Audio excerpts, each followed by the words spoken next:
네, 안녕하십니까. 부산대학교 병원에서 재활의학과를 전공하고 있는 신명준이라고 합니다. 먼저 이런 뜻깊은 자리에서 얘기할 수 있는 기회를 주셔서 진심으로 감사드립니다. 제가 오늘 말씀드릴 내용은 초고령화 사회에서 스마트 케어는 복지와 의료가 같이 가야 한다 이런 느낌으로 의사의 입장에서 조금 말씀을 드릴까 하는데요. 목차는 이제 아래와 같습니다. 이제 병원에서 이제 부족한 부분이 뭐냐, 왜 복지를 얘기해야 되느냐 여기에 대해서 조금 더 말씀을 드릴 건데요. 보시면 요 앞에 팔이 안 들리죠, 그죠? 잠시만요. 요 팔이 안 들리는 이분이 1년 전에 다쳐가지고 상완골 이렇게 어깨 이 팔뼈가 부러져가지고 요골신경 마비가 온 분입니다. 1년 동안 치료를 했는데 충분히 팔이 안 움직이는 거죠. 근데 1년 뒤에 만나서 신경 손상이 회복되니까 사실 쉽지 않은 일입니다. 그런데 저를 만나고 나서 이 정도가 들리는 일이 생겼는데요. 이게 제가 명의라서 그런 게 아니라 이런 분들이 치료를 하는 데는 건강보험 제도 안에서 사실 치료를 합니다. 왜? 수가가 있어야 치료를 할 수 있으니까요. 그런데 나이가 젊고 안타까운 사연이 있고 이래서 제가 따로 불러가지고 이 사람한테 어떻게 운동해야 되는지 알려주고 그다음에 저 근육의 생체 신호를 모니터해서 볼 수 있게 하고 그래서 자꾸 이제 바이오 피드백을 주면서 자기가 눈으로는 확인이 되지 않지만 눈에 보이지 않는 생체 신호를 보면서 아 내가 힘을 주니까 움직일 수 있다라는 것들을 보고 난 이후에 열심히 와가지고 1시간씩 매일 저렇게 훈련을 하니까 제가 생각했던 것보다 기대 이상으로 사실 좋아지더라고요. 그래서 지금 이런 얘기를 할 때 우리가 공감해 주셨으면 하는 부분이 뭐냐면 지금 건강보험 제도 자체도 사실 최선의 치료가 아닐 수 있습니다. 그리고 이 건강보험 제도를 확대하는 것도 여러 가지 문제 때문에 제한이 있습니다. 그렇기 때문에 복지의 영역과 의료의 영역을 어떻게 연결하느냐가 아까 이제 앞서 많은 연자분들이 얘기하셨던 그런 것들을 해결해 나가는 게 아닌가 이런 생각이 듭니다. 그래서 안 쓰면 기능이 떨어집니다. 이거는 사실 당연하겠죠, 그죠? 그래서 비사용 증후군 안 쓰게 되면 생기는 게 뭐가 문제냐 이런 것들이 1984년부터 이렇게 얘기가 있었고 컨디션이 안 좋아져도 질병적으로는 여러 가지 문제가 생긴다 이런 내용들이 이제 계속 있어 왔습니다. 계속 있어 왔고 그래서 우리가 기능적으로 독립돼 있는 사람들은 우리 어떤 스트레스가 생겼을 때 기능 일시적으로 떨어질 수 있지만 이 선 밑으로 내려가지 않거든요. 그리고 복원력도 좋아서 원래 상태로 돌아옵니다. 그래서 감기가 걸려도 컨디션이 떨어지지만 충분히 다시 이전 상태로 돌아오는 거죠. 그런데 어떤 기능적 독립 상태가 원래 좀 낮으신 분들, 취약한 사람들은 어떤 스트레스가 생기게 되면 어떤 기능적으로 독립할 수 있는 기능보다 더 많이 떨어지기 때문에 여기에서 스스로 복원하는 능력이 떨어지게 되고 원래 상태로 돌아갈 수 없기 때문에 계속 기능적으로 의존하는 상태로 가서 결국은 계속 나빠지는 상황이 되거든요. 그런데 우리의 영역은 뭐냐면 이 사람이 이렇게 떨어졌을 때 이것을 회복하는 것들에 대해서는 의료적 관점에서 접근이 가능한데 이것도 역시 제한적이지만은 이 사람이 이 기능적 상태를 독립적인 상황이지만 다른 사람과 견주어서 조금 더 높은 상태로 가게 하는 것 어떻게 보면 건강 증진일 수도 있는데 이런 부분에 대해서 사실 의료적 관점으로 접근하고 재해석하는 게 필요하다 이런 생각을 가지는 거죠. 그래서 어떻게 하면 기능적으로 의존한 사람들을 줄일 수 있을까가 사실 병원에서도 되게 관심 분야이긴 합니다. 그래서 요런 분이 이런 얘기를 하십니다. 걸어서 들어왔는데 이제 걷지를 못한다.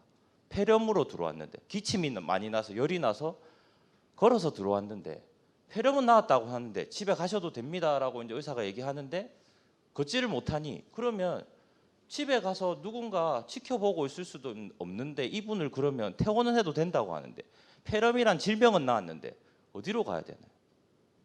예. 그리고 특히나 가족분들이 근처에 살면 어느 정도 해결될 수 있겠지만 가족분이 멀리 떨어져 있는 경우에는 사실 이런 분들을 어떻게 케어할까 이런 문제들이 생기게 되는데요. 이거를 이제 풀어야 되는데 이것들을 어떻게 풀지를 여기 있는 선생님들이 고민을 좀 더 많이 해주셨으면 좋겠습니다. 그래서 결국 이제 오상호 교수님도 말씀하셨지만 이 고령화가 문제가 된다는 건 모두 알고 있습니다. 모두 알고 있기 때문에 그 해결 방법은 결국 지역 사회에서 잘 늙어가는 문화를 만들어야 되는 거거든요. 그런 문화를 만들려면 병원의 힘만으로는 절대로 부족하고 복지와 의료가 연결돼서 같이 돌아가는 구조가 되어야 이게 완성이 될 수 있지 않을까 이런 개인적인 생각을 합니다. 그래서 이제 저는 재활의학과에서 하기 때문에 인지라든지 일상생활 동작이라든지 삼킴 연화라든지 언어라든지 운동 능력 이런 여러 가지 것들을 평가할 수 있는 능력을 가지고 있지만 노인들의 포괄적 평가에 대한 수가가 건강보험상에는 없거든요.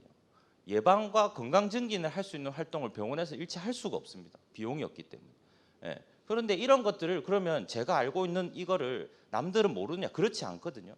많은 사회체육학을 전공하신 분들이나 이런 분들이 약간의 어쨌든 주의해야 될 점을 병원이랑 서로 공유하실 수 있다면 분명히 같은 방향을 보고 갈 수 있지 않을까라는 생각을 하는 겁니다. 그리고 병원 건강검진 프로그램에 보면 여러 가지 이런 검사들을 하는데 얼마나 튼튼한지 잘 걸으시는지 보는 검사가 없습니다. 그래서 이제 오상호 교수님이 노쇠 평가를 건강보험 이제 그 안에 이제 평가에 들어가야 되겠다고 주장하시는 것처럼 사실 저는 65세 이상인 분들이 건강검진에 이런 것들을 보는 것들이 필요하지 않냐 이런 생각이 들고 그러면 이게 병원의 역할이 아닐 수 있거든요. 취약했는데 운동을 해야 되는데 병원에서는 운동 못 시켜준다. 그럼 어떻게 해야 되느냐? 적절한 지역사회 자원하고 연결할 수 있도록 하는 것들이 필요하단 말이죠. 아까 이제 그 이성희 박사님이 말씀해 주셨지만 어떻게든지 병원에서 어떤 인폼을 주게 되면 그거는 상당히 신뢰성을 가지고 있는 정보가 되고 그 정보 때문에 사람의 행동이 바뀔 수 있거든요. 그래서 그런 부분들을 같이 해야 된다라는 생각을 하는 겁니다.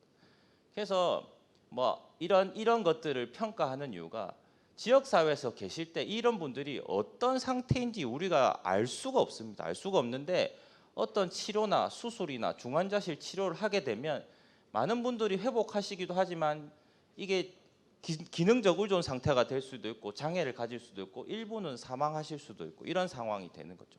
그래서 저희가 이제 고위험군을 라벨링하는 게 필요하다. 지역 사회에서 이런 분들이 있으실 때 어떤 분들은 좀 많이 쇠약하고 어떤 분들은 기능이 점점 약해져 가고 이런 라벨링들을 해서 결국은 이 사람들을 질병 상태가 아닌 상태에서 조금 더 건강할 수 있는 상태로 만들어내면 또는 그렇게 만들어내지 못한다 하더라도 이 태그를 가지고 이 꼬리표를 가지고 병원으로 갈 수 있다라고 하면 의사들 입장에서는 정말 더 주의를 가지고 진료를 할 수 있거든요. 그래서 이 지역 복지사회나 이 지역 그 복지관이나 지역사회에서 이렇게 라벨링된 사람들이 사실 이 암불레이토리 ICU라는 개념도 있습니다. 그래서 예를 들어 당뇨가 심해서 조절이 안 되는 사람이 2주 동안 공공병원에 입원시켜가지고 정말로 운동 열심히 시키고 식단 교육도 시켜가지고 그 사람이 스스로 자기가 셀프 케어가 될 수 있을 정도로 걸어 다니는 집중 치료실을 만드는 사례들도 외국에 있거든요. 그래서 이런 것들에 대한 것들을 해야 되는데 결국은 그러면 이거가 이 지역사회의 일과 병원의 일이 따로 노는 게 아니라 결국은 이 데이터가 이쪽으로 넘어가야 된다는 문제가 생깁니다. 그래서 이제 데이터의 주권이 그러니까 권리가 누구에 있느냐 아까 얘기를 하셨는데 저도 이거는 서비스의 제공자 입장에서 기획되는 게 아니라 그 사람의 입장에서 서비스가 기획돼야 되거든요. 그래서 그런 측면에서 여기 있는 선생님들이 한 목소리를 내주시면 정말 좋을 것 같다라는 생각이 듭니다. 그래서 이제 병원에서 이제 부족한 부분들은 그렇습니다. 그래서 저는 항상 이게 환자들 병원에서 보고 그다음에 집으로 보낼 때 걱정이 참 많습니다. 이분이 저를 찾아오는 거는 가능하나 그 찾아오는 기간 사이에 어떻게 지내실까? 그런 정보를 저도 좀 얻었으면 좋겠는데 그게 참 부족하거든요. 그리고 병원에서 바라보는 복지에 대해서 제가 또 조금 말씀을 드리는데요. 10년 동안 뭐가 바뀌었을까? 이 얘기를 드리자고 하면 2014년도에 제가 이게 이 지역사회에 이제 CBR이라고 이제 그 지역사회에 있는 재활치료 이제 그런 게 복지 그 보건소를 중심으로 이렇게 돌아가는 게 있습니다. 그래서 거기에 제가 참여하기도 했고 제가 2007년부터 재활의학과 전공을 하면서 여기 부산의 동구 지역인데요. 여기에 이제 계속 이 봉사를 활동을 한 적이 있습니다. 그러면 집이 다 이래요. 그런데 이런 어르신들이 아파서 병원에 가면 병원에서 컨디션이 좀 좋아지는데 다시 집으로 들어가는 순간 집 밖으로 못 나옵니다. 왜? 이 계단을 오르내릴 수가 없어서요. 그러면 그때부터 다시 쇠약해지시는 거예요. 그러다가 일정 부분이 되면 다시 또 병원으로 가는 이런 문제가 생기는 거예요. 그래서 그때 제가 이거를 막 돌아다니면서 몇 집을 계속 똑같은 집을 다니면서 드는 생각이 제가 이거를 하고 다니면서 어르신 이렇게 운동하세요. 이건 해야 됩니다. 말한들 이 계단 구조가 안 바뀌면 이거 달라질 수 있는 게 있냐 이런 생각이 드는 거죠. 그래서 그때 어떤 얘기를 했냐면 집값도 싸니까 몇 집 두 개 허물어 가지고 한 20집 정도 앞에 나와서 앉아 있을 수 있는 공터 하나만 좀 만들어 주면 이 지역이 좀 바뀔 수 있겠다. 이런 얘기도 했는데 사실 서비스가 다 부처에 다 나눠져 있고 하다 보니 그거는 누가 해야 될 건지를 알 수가 없는 거죠. 예. 그래서 답답함이 참 많았던 시절이 있습니다. 그래서 결국 의료적인 어떤 진단명이 있는 사람들은 이런 재활 치료를 받을 수 있는 게 있고요. 그다음에 만성 질환을 가지고 있지만 혼자서 셀프 케어가 가능한 기능적으로 독립적인 사람들은 어떻게든지 생활체육 영역에서 여가 생활도 즐기고 할 수 있는데 혼자서 하기 어려운 사람들, 이 사람들에 대한 회색 지대를 어떻게 만들어 갈 건가 여기에 제 관심사가 있고 그래서 10년 전부터 고민했던 거지만 아직 답은 못 찾았지만 아까 여러 선생님들 얘기하시는 거 보면서 아, 저 혼자 생각하는 건 아니구나. 그래서 좀 바꿀 수 있는 여지가 있겠구나 이런 용기를 조금 얻게 되었습니다. 그래서 이게 만성 폐쇄성 폐질환이라는 질환이 있는데요. 70대 남성이 한 50% 정도가 이 질병이 있다라고 하고 진단율은 2%도 안 됩니다. 우리나라에서. 왜? 나이가 들어서 가래 끓고 호흡곤란 증상이 있다고 하는 거는 어르신들한테는 어떻게 보면 당연한 일일 수 있는 거죠. 그래서 이게 이제 호흡잘 같은 걸 하면 좋은데 국내에 이제 수가도 없고 이래가지고 사실 어떻게 했냐면 그 사상구에 있는 보건소장님하고 얘기해가지고 제가 이거 찾아다니면서 이런 호흡 운동들 가르치겠다. 그리고 만성 폐쇄성 질환이 어떤 건지 고혈압, 당뇨 우리 알리는 것처럼 알려보겠다. 이렇게 해서 제가 찾아다니기 시작했습니다. 그래서 사상구 보건소에 경로당 방문해가지고 이렇게 폐기능 검사해주고 이런 게 어떤 질병인지 얘기해주고 마을건강센터 방문하고 그다음에 이런 행사장 있으면 거기 가서 어르신들 가지고 하고 그다음에 보건소에 방문간호하는 간호사들 교육해가지고 또 간호사들이 이 지역사회에 있는 대상자들한테 검사를 하게 하고 이게 제가 이걸 보여드리는 이유가 뭐냐면 제가 이런 거 했다고 자랑하는 게 아니라 한 사람이 움직여서 그 옆 사람을 움직이게 하고 그 옆 사람이 또 그 다음 사람을 움직이게 하면 저 혼자서 한 일이지만 사실 이게 옆에 도와주는 사람이 10명이 되고 20명이 되고 30명이 되면 사실 그 한 지역을 커버할 수 있는 일이 되거든요. 그래서 복지의 힘은 파급력이라는 생각을 하거든요. 그래서 의료랑 복지가 붙어서 같이 갈 수 있으면 좋겠다라는 생각이 듭니다. 그래서 이제 복지 영역을 돌아보면 사실 장기 요양보험 제도라든지 그다음에 노인 맞춤 돌봄 사업이라든지 이런 사실 좋은 서비스들이 개발되고 그리고 실제 서비스가 제공되고 있는데 공공의료의 역할로서 병원의 역할은 어떻게 정의할 것인가 이 부분이 사실 빠져 있어서 좀 안타까운 게 있고요. 그다음에 돌봄 서비스를 제공하는 사람들이 민간업자입니다. 그리고 서비스 대상자 역시 사실 이런 돌봄 서비스가 계속 지속되기를 원하는 사람이죠. 그래서 어떤 사람을 대상자에 놓고 어떤 서비스를 제공했는데 이 사람이 기능이 좋아져서 이 제도 밖으로 나가야 될 상황이 생기면 민간 사업자도 싫어하고 그 대상자도 싫어하고 하니 어떤 시스템 안에 들어오면 이 건강 증진 활동이 제대로 되는가 이런 의문이 좀 드는 겁니다. 예. 그래서 좋아지는 사람들한테는 적절한 보상도 주어져야 되는데 무작정 이거를 이제 민간에만 맡겨두고 우리가 고령사에서 사람은 늘어나는데 이런 서비스를 계속 할 수 있냐 이런 생각이 드는 거죠. 그래서 결국 서비스의 질평가를 누군가를 해야 되는데 이런 스마트 케어가 그런 질평가를 하는 객관적인 기준이 될 수 있지 않을까라는 생각이 들고 그렇다면 국가가 어느 정도의 재원을 가지고 투자를 해야 되지 않을까 이런 생각을 하는 겁니다. 그래서 주기적인 객관적 기능 평가를 좀 해야 되겠고 그래서 지금 제공되어 있는 서비스가 과연 적절한가를 평가하는 객관적인 주체가 있어야 되겠다 이런 생각이 들고 그래서 다양한 데이터를 통해서 대상자를 관찰하는 시스템이 필요하다 이런 생각이 듭니다. 그래서 산소 처방전을 가지고 집으로 가신 분들은 사실 여기서 집 밖으로 못 벗어나시는 분들이 되게 많거든요. 그럼 이 사람은 산소통 때문에 안 움직여야 되느냐 이런 문제가 생기는 거죠. 그래서 이런 사람들을 밖에서 보기가 어렵습니다. 그래서 여러 가지 지자체의 어떤 특수한 상황들을 이용해서 병원이랑 연계하는 시스템을 만드는 것들이 필요하다고 생각합니다. 그래서 다른 나라들 보면 이렇게 이동용 호흡기를 가지고 이런 여가 생활을 즐기는 사람들이 정말 많거든요.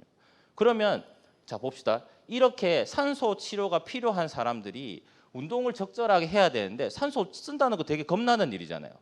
그럼 이거는 바깥에서 이런 생활을 할 때 도움을 주는 사람들은 누가 되어야 되나요? 병원에서 나가야 되나요? 지역사회 누가 돌보게 되죠? 그 사람 혼자서 해야 되나요? 이런 것들을 우리가 안전성과 효율성을 높이려고 하면 결국은 객관적인 것들이 붙어가지고 진행이 돼야 되지 않겠냐 이런 생각을 하는 거죠.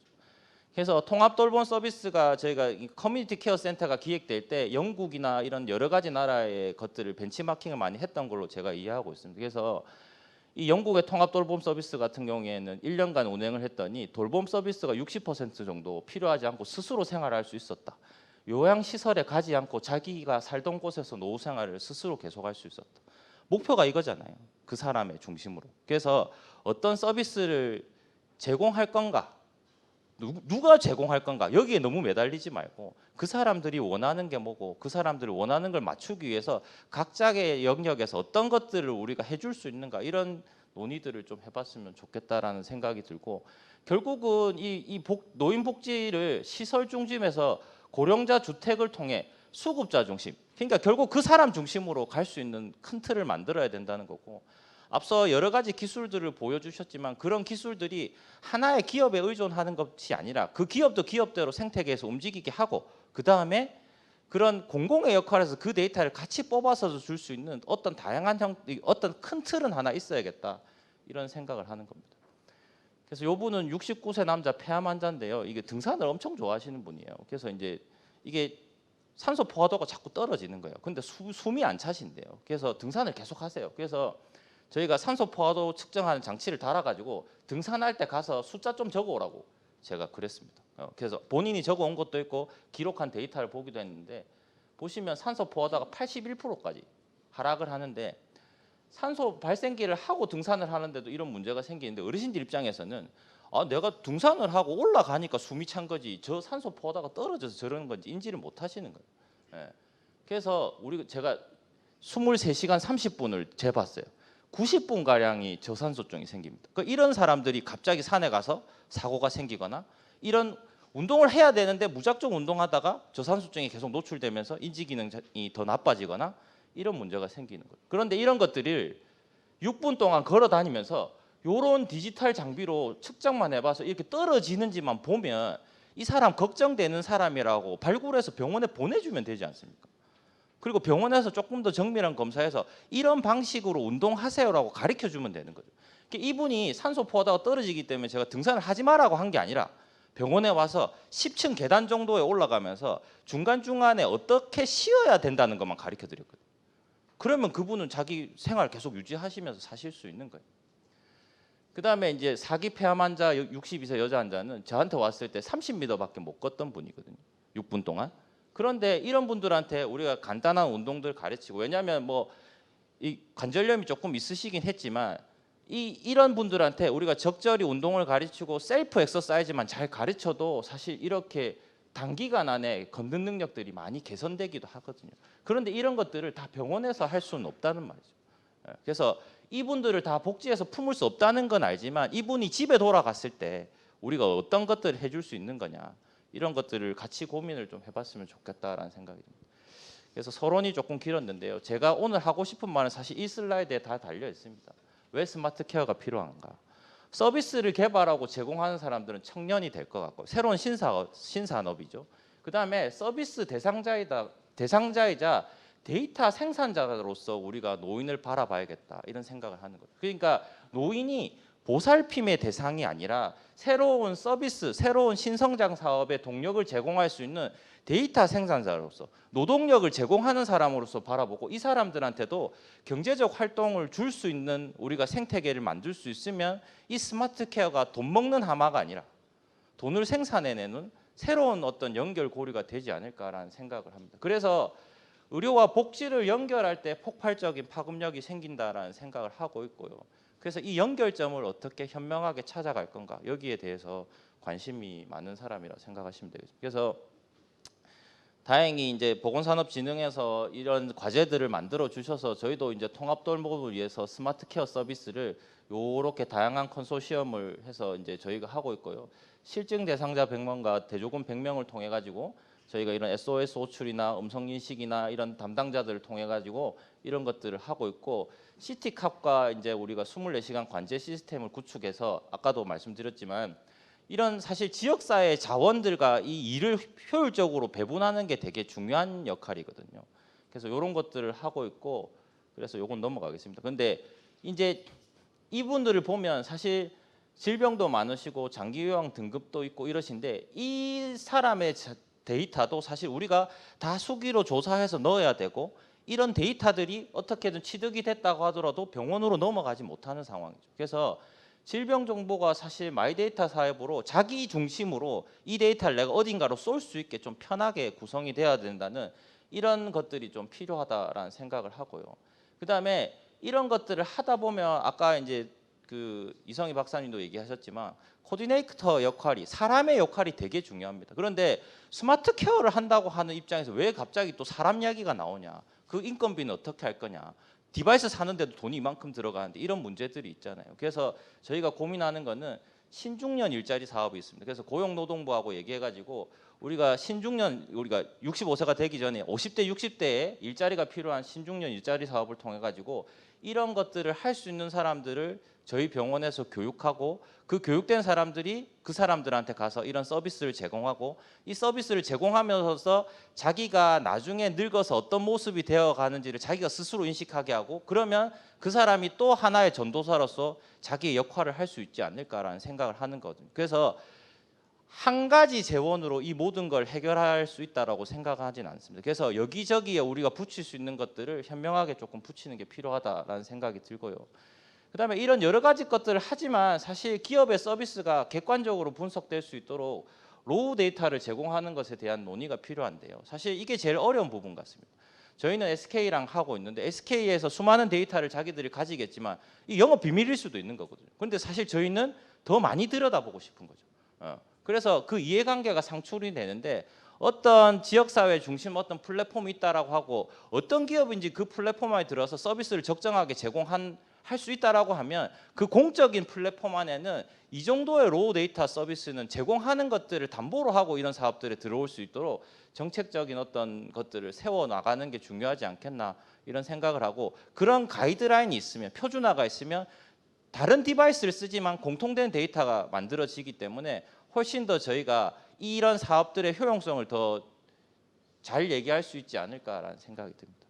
그래서 한 사례가 이제 밴드로 SOS 호출을 하고 연락이 두절된 이런 분이 있으셨거든요. 그래서 SOS 호출을 하고 응급 호출하고 연락이 안 되니까 우리 시티캅에서 이제 어떻게 할 건지 얘기해가지고 집안에 생체 신호가 없어서 119에 상황 전달하고 출동을 했는데, 이런 상황들도 이런 스마트 케어가 안 이루어지다 보니 이런 상황이 처음 발생했을 때는 사실 이런 것들을 설득하고 다른 사람이 신고해서 뭔가를 가야 된다는 것도 사실 쉽지 않은 구조였고, 결국은 방충망 개방하고 진입했는데 이게 사실 법에 걸릴 수도 있는 일이거든요. 남의 집을 무단으로 이렇게 뜯고 들어간다는 게. 그런데 어쨌든 이 알람이 생기고 나서 새벽 1시 20분이 돼서야 여러 사람들이 찾은 끝에 어르신들을 대부분에서 찾아가지고 귀가 조치를 했거든요. 그래서 한 가지 사례지만 사실 기술이 좋아지면 좋아질수록 이런 성공 사례들은 더 많이 늘어날 거고, 결국은 언제쯤 비용을 투자해서 어떤 결과를 얻을 거냐 그 문제지, 이게 방향이 틀린 건 절대 아니라는 생각을 합니다. 그다음에 요거는 뭐 비슷한 내용들이고요. 그래서 저희는 2000년도에는 이제 인지 훈련들을 중심으로 했고 3000년도에는 운동을 추가하는 방식으로 이제 서비스를 기획하고 있습니다. 그래서 결국은 어떤 인터벤션이 되든지 간에 어떤 행동 변화가 생겨야 되는데, 이 행동 변화를 관찰할 수 있는 객관적인 도구들에 대한 것들은 우리가 가지고 가야 되겠다. 그런 플랫폼이 진짜 하나는 만들어져야 되겠다. 그런 데이터들이 공적기관에서 활용될 수 있어야겠다라는 생각을 하고 있고, 그래서 이게 예방과 모니터링이 의료 수가가 없어요. 그래서 지역사회와 복지를 연결하다 보면 결국은 우리가 새로운 노인의 일자리 창출 개념에서 새로운 산업으로 우리가 볼 수 있지 않을까라는 생각이 들고요. 그래서 지역마다 다르겠지만 마을 건강센터라든지 이런 특수한 지역의 시스템들을 활용해 볼 수 있겠다라는 생각이 들고, 그러면 병원 입장에서는 뭐가 좋아지느냐, 이게 지역사회 전체 건강의 수준에 기여할 수 있고, 그다음에 집중치료 대상자를 사전에 조기 발견해서 의료비 절감 같은 것도 사실 가능하겠죠. 이런 것들이 다 가능해진다라는 거고, 대상자 입장에서는 데이터를 노동으로 간주받아서 보상을 받을 수 있다라고 하면 우리가 이런 데이터를 가지고 세계로 뻗어나가는 그런 글로벌 헬스케어 기업들을 우리가 만들어낼 수 있지 않을까라는 생각을 들어서 이 사업들이 성과가 있든 없든지 간에 이런 시도들을 계속 우리가 지금의 신중년 사람들이 늙은 사람이 될 때까지 한 10년쯤은 투자를 조금 더 해주셨으면 좋겠다라는 생각이 듭니다. 그래서 맞춰야 되는데요. 이게 이제 1965년도에 이런 사회가 됐으면 하는 이정문 화백님이 하셨더라고요. 2025년까지 일본 고령자 시장 규모는 1천조 원이라고 얘기합니다. 그래서 시장은 열려 있습니다. 그런데 여기서 우리가 어떤 플레이를 할 거냐는 저희가 고민을 좀 해봐야 되는데 아직까지 현재 수준은 이런 안전바들을 만들고 이 안전바들을 만들어 어르신들한테 이 안전바 잡고 앉았다 일어섰다 할 수 있는 만큼 해보세요. 5개 하셨어요. 다음엔 10개까지 해보세요. 이게 지금 진료실의 현 수준인데 그렇지만 그것만이라도 해도 어르신들이 화장실에 못 가시는 분들이 화장실에 갈 수 있는 체력을 얻으시고 하시거든요.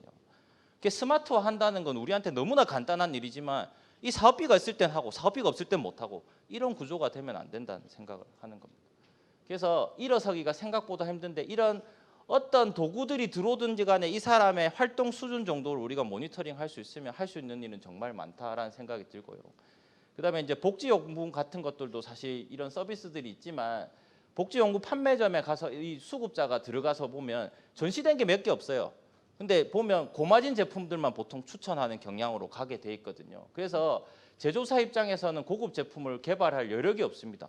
이런 얘기를 왜 드리냐면 기술 개발도 중요한데 돈이 흐를 수 있는 생태계가 만들어져야 기업도 들어오고 사람도 들어오고 이래야 시스템이 계속 연속성상으로 가는 거거든요. 그래서 우리가 복지를 얘기하면서 너무 사실 취약자들, 힘든 사람들, 무료로 도와줘야 될 사람들 이런 개념에서 조금 벗어나서 이 어쨌든 생태계 만들어졌을 때 그 생태계의 이윤으로 더 많은 사람들한테 서비스를 갈 수 있는 방법을 좀 주면 좋겠고 사실 이 데이터 제공자한테 돈을 주는 것도 필요하지만 지역화폐로 이런 거 열심히 생각했을 때 당신이 병원에 갈 때 지역화폐로 얼마 정도를 리워드 해주겠다 이런 것들은 지역 경제 활성화에도 도움이 될 수 있거든요. 그래서 그런 방법들을 좀 찾아보면 좋겠다라는 생각이 들고 여러 가지 이런 기업들이 있을 건데 더 많은 데이터가 생산되는 것도 중요하지만 데이터를 어떻게 모을 건가에 대해서 기업 혼자 고민할 게 아니라 같이 고민해 줘야 된다. 그래서 어떤 기관에서 공공성을 유지하면서 이런 신성장 사업을 하는 기업들한테 기회를 어떻게 공정하게 줄 건가 이런 이야기들을 같이 해야 되지 않을까라는 생각이 들고 그래서 수많은 것들을 디지털화할 수 있는데 이런 것들을 통해서 해외에 수출할 수 있는 레퍼런스를 만들어주면 여기서 돈 안 벌어도 됩니다. 요즘 진짜로 해외 나가서 돈 벌어도 되니까 이런 사업들을 좀 하셨으면 좋겠다라는 생각이 들고요. 그래서 이게 이제 포괄적 재활 서비스에 우리가 골절만 보면 사실 지역 사회에서 이런 서비스 만성기 관리 체계가 되게 부족합니다. 그런데 급성기 병원, 회복기 재활병원까지는 어느 정도 역할이 있는 거고 우리가 병원에서 볼 수 있는 사람들은 새로운 골절 환자나 이전에 골절을 경험한 환자지만 이 많은 사람들이 부러지거든요. 골절이 높은 골절 위험이 있는 사람 이런 사람들은 누가 관리할 거냔 말이죠. 이런 사람들을 관리할 사람들이 필요한데 병원은 아니거든요. 병원은 아닌 것. 그래서 여기 계신 분들하고 같이 저희가 만들어 나갔으면 좋겠다라는 생각이 들고요. 그래서 노인이 서비스 대상자로 인식이 안 됐으면 좋겠습니다. 데이터 생산자로서 그 가치를 조금 더 높게 매겨 주셨으면 좋겠고요. 고령 친화 사업을 확대해서 노인들을 위한 디지털 헬스케어를 포함시키거나 연계하는 것들을 조금 고민해 보시면 좋겠고 그다음에 가정복지 의료 데이터의 연결 시스템이 어쨌든 표준화가 돼서 만들어져서 수많은 기업에서 따로따로 놀지 말고 어떤 한쪽에 정보를 줄 수 있는 방법들을 조금 만들어 주었으면 좋겠다라는 생각이 들고 제가 상기하기에는 신성장 사업이 맞는데 동의하시는 분이 있다라고 하면 저도 저게 될 때까지 최선을 한번 다해보도록 하겠습니다. 감사합니다.